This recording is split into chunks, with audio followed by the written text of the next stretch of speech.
Hi guys, good evening. My mom gave me and my sister vegetables for dinner. I didn't like the vegetables, but my mom says I have to eat it. It's very important for our body and it's healthy.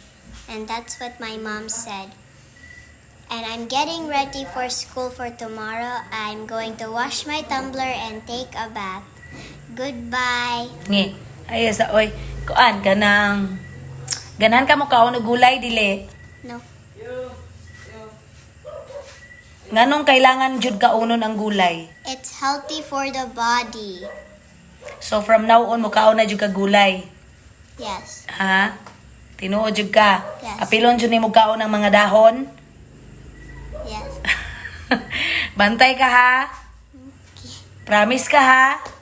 I'm serious. Kaunon jud nimo ang mga gulay nga green, mga dahon-dahon. Okay. Bantay.